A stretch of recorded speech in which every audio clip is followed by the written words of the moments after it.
Let's talk about spiritual love. Our sages tell us that in the Garden of Eden, Adam and Eve, the first man, the first woman,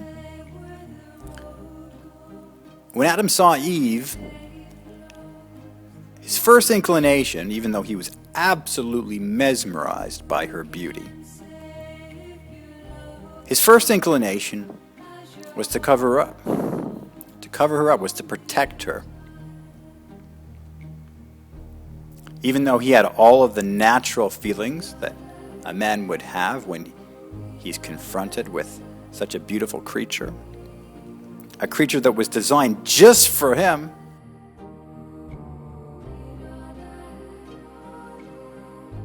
keep that in mind. His first inclination was to protect her, was to ensure her safety. This is the depth, this speaks to the depths of spiritual love. You know, love is one of those emotions that is very easily confused.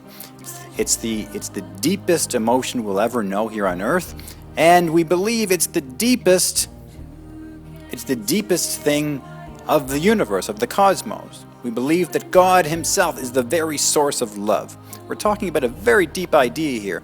Yet love here on earth is one of the most confused ideas. Love is often confused for lust. It's often confused for possession, possessiveness. It's often confused for attachment.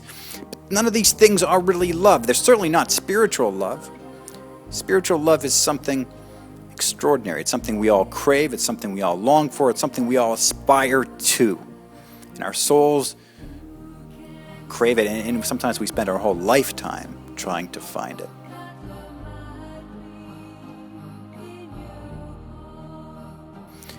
So spiritual love. Well, you know, it's amazing. Our sages tell us that spiritual love transports us back to the Garden of Eden, as I mentioned, but to get back there, we will enter through a 4-foot entrance. Now, this is really, somebody could say this is allegorical, this is a metaphor. If so, it doesn't really matter. It's extremely profound. I'm going to end the video by talking about this idea.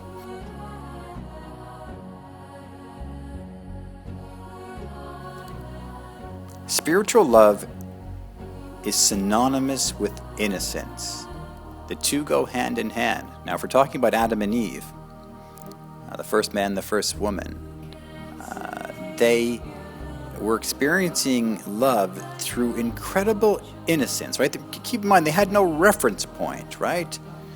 Unlike us, they didn't have any projections and perverted notions and any tainted notions about love from the media and from books and magazines and from the news and from other people around in the internet.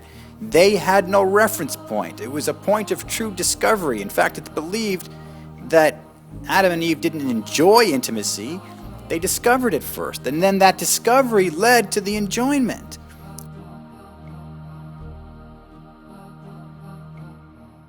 It has no reference point, spiritual love.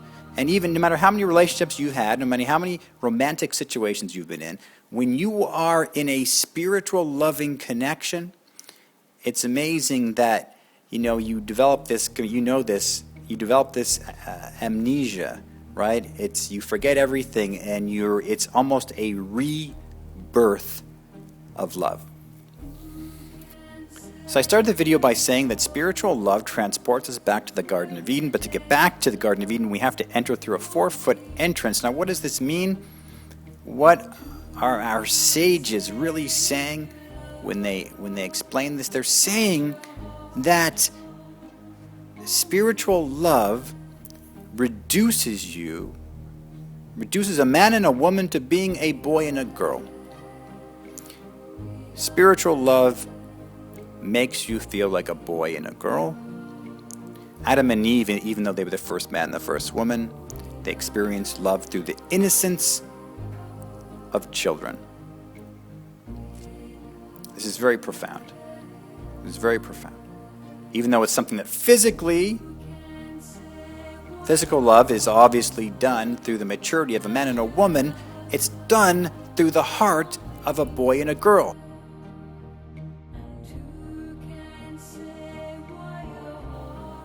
It's pure, it's tainted by nothing, and it makes you feel like you're back in the Garden of Eden naked in this majestic paradise with only God watching above.